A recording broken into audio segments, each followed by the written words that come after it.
हम डिस्कस कर रहे थे tense. Hello dear student, welcome to let's learn English. So let's start today's video. Last video में हमने कंप्लीट किया था पास्ट इंडेफिनिट टेंस और साथ ही कंप्लीट किया था पास्ट कंटिन्यूअस टेंस को। आज हम डिस्कस करेंगे पास्ट परफेक्ट टेंस। तो यूजेस देख लेते हैं। If two actions took place in the past, अतीत में कोई दो काम हुआ है, आउट ऑफ दिस और उन दोनों कामों में से the first completed action is called previous action. जो काम पहले हुआ है उसको हम प्रीवियस एक्शन बोलते हैं। And past perfect tense is use to with it, और जो काम पहले हुआ है उसके साथ हम क्या करते हैं, पास्ट परफेक्ट टेंस को यूज़ करते हैं।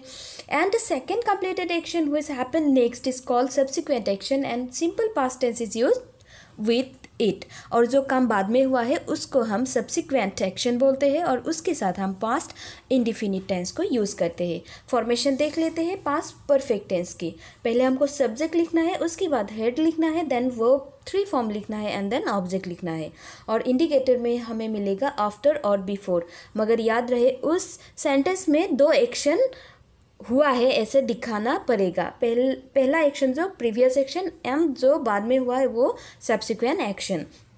एडिशनल रूल में क्या है, when reporting verb in a direct speech is in past tense and reported speech is in present perfect tense. अगर कोई डायरेक्ट स्पीच के सेंटेंस हमें दिया हुआ है, उसकी रिपोर्टिंग वर्ब जो है वो पास्ट टेंस में है, और जो रिपोर्टेड स्पीच है वो अगर प्रेजेंट परफेक्ट टेंस या फिर पास्ट इंडेफिनिट में है, then the same speech is change into past perfect tense in indirect speech. तो उस सेंटेंस को या फिर उस डायरेक्ट स्पीच को इनडायरेक्ट करते वक्त जो रिपोर्टेड स्पीच है उसको हमें क्या करना है, पास्ट परफेक्ट टेंस में लिखना है। तो ये रहा हमारे रूल्स। अभी हम लेते हैं कुछ एग्जाम्पल्स। नंबर 1 में है, she reached the place after her brother had left. वो लड़की उस जगह पे पहुंची थी। कब पहुंची थी? After her brother had left, मतलब उसके भाई वहाँ से जब जा चुके थे उसके बाद ही वो लड़की पहुंची थी। मतलब ये एक्शन पहले हुआ है, तो इसके साथ हमने क्या किया है, पास्ट परफेक्ट टेंस में लिखा है। जो बाद में हुआ है इसको हमने पास्ट इंडेफिनिट में लिखा है। सेकेंड में दिया हुआ है, the patient had died before the doctor reach. Doctor पहुंचने से पहले ही वो मरीज जो है मर चुके थे।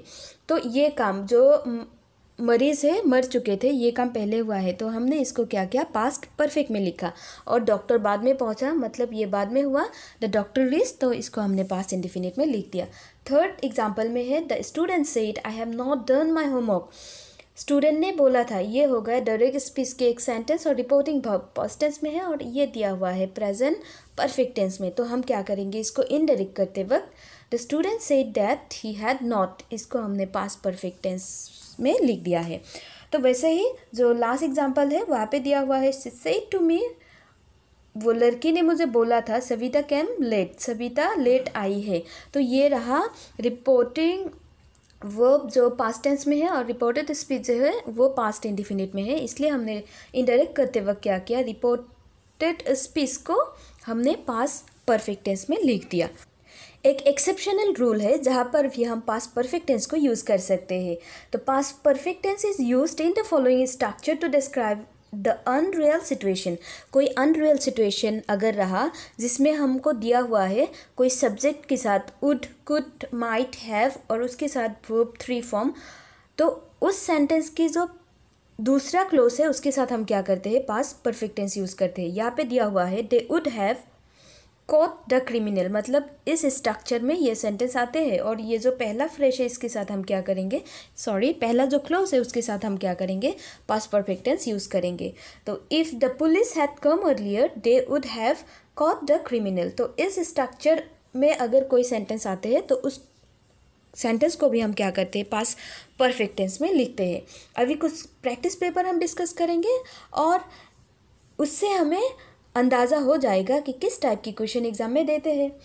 नंबर 1 में है, the train leave before we reach the station. हम जब स्टेशन पहुंच चुके थे उससे पहले ही वो जो ट्रेन है वो जा चुका था। तो ये रहा हमारे इंडिकेटर, और यहाँ पे दिया हुआ है एक सेंटेंस पास्ट इंडेफिनिट में दिया हुआ जो है, मतलब ये काम बाद में हुआ है। जो काम पहले हुआ है वो क्या है, वो जो ट्रेन है वो ट्रेन पहले जा चुका था। तो आंसर क्या होगा, the train had left before we reach the station. 2017 कोई एक क्वेश्चन दिया था। देन नंबर 2 में दिया हुआ है the train leave before we reach the station. Again ये जो सेंटेंस है ये रिपीट हुआ था 2019 को, इसे हमें प्रैक्टिस करना है। देन नंबर 3 में दिया हुआ है the patient die before the doctor reach. हमने ऑलरेडी डिस्कस किया था इस एग्जाम्पल को भी। वो डॉक्टर जो है वो बाद में पहुंचा था, मगर जो पहला एक्शन है वो है मरीज मर चुका था, तो इसको हमें क्या करना है, पास्ट परफेक्ट में लिखना है। तो ये सेंटेंस 2020 को दिया था। तो इस तरह से अगर प्रैक्टिस करेंगे तो इजी हो जाएगा एग्ज़ाम पेपर प्रिपरेशन करने में। अभी हम डिस्कस करेंगे पास्ट परफेक्ट कंटिन्यूअस टेंस को।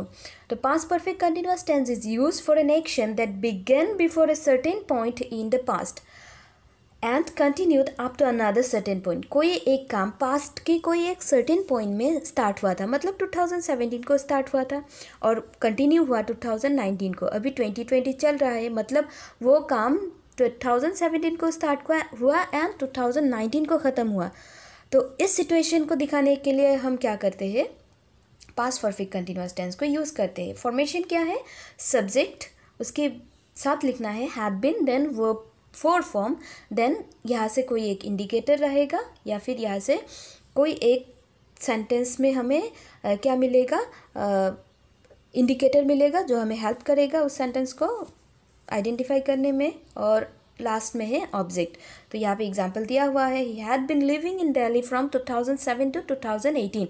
2007 मतलब ये पास्ट में ही शुरू हुआ था और कंटिन्यू होके 2018 को ख़त्म हो गया। अभी तो 2020 चल रहा है, मतलब एक काम जो पास में शुरू हुआ एंड देन पास में ही ख़त्म हुआ। और यहाँ से हमें क्या मिला, इंडिकेटर फ्रॉम एंड टू। तो अगर ऐसे कोई सेंटेंस दिखे तो उसमें भी हम क्या करते हैं, past perfect continuous tense use करते हैं। अभी हम डिस्कस करेंगे फ्यूचर इंडेफिनिट टेंस को। फ्यूचर इंडेफिनिट टेंस हम कैसे यूज़ करते हैं या फिर क्यों यूज़ करते हैं, तो यूजेस देख लेते हैं। Future indefinite tense is used for an action which will happen in future. कोई काम फ्यूचर में होगा, ऐसे कोई मीनिंग समझाने के लिए हम फ्यूचर इंडेफिनिट टेंस को लिखते हैं। फॉर्मेशन क्या है, सब्जेक्ट लिखना है, उसके साथ शैल विल लिखना है, then verb one and then object लिखना है। इंडिकेटर क्या है, tomorrow, next day, next night, next week, next month etcetera shortly. तो दिस ऑल आर इंडिकेटर्स। अगर कोई सेंटेंस में यहाँ से कोई एक भी सेंटेंस हमें दिखे, एक भी शब्द दिखे या वर्ड दिखे, तो उस सेंटेंस को हम क्या करते हैं, फ्यूचर इंडेफिनिट में लिखते हैं। अभी एडिशनल रूल क्या है, simple future is used with the principal clause of conditional sentence with if और व्हेन। कोई सेंटेंस अगर इफ और व्हेन से स्टार्ट हुआ या फिर किसी सेंटेंस में इफ और व्हेन है, वो कंडीशनल सेंटेंस है, मगर अगर उस सेंटेंस में कोई एक प्रेजेंट इंडेफिनिट में दिया हुआ क्लोज है, तो जो दूसरा क्लोज है वो क्या होगा, फ्यूचर इंडेफिनिट में होगा। तो हम प्रैक्टिस पेपर देख लेते हैं। नंबर 1 में है आई गो टू दिल्ली टुमारो। ये रहा इंडिकेटर, 2015 को ये सेंटेंस दिया था, तो आंसर क्या होगा, I shall go to Delhi tomorrow. Number 2 में दिया हुआ है the Ravish one come again in the afternoon tomorrow. 2018 में दिया था ये क्वेश्चन, तो आंसर क्या होगा, the Ravish one will come again in the afternoon tomorrow. Last में दिया हुआ है she come here the day after tomorrow. तो ये रहा इंडिकेटर, 2020 को दिया था ये सेंटेंस, तो क्या होगा, she will come here the day after tomorrow. तो इस तरह से हम क्या कर सकते हैं, प्रैक्टिस कर सकते हैं। So that's all about today. अगर वीडियो अच्छा लगे तो सब्सक्राइब करना और अपने फ्रेंड्स के साथ शेयर करना। Thank you.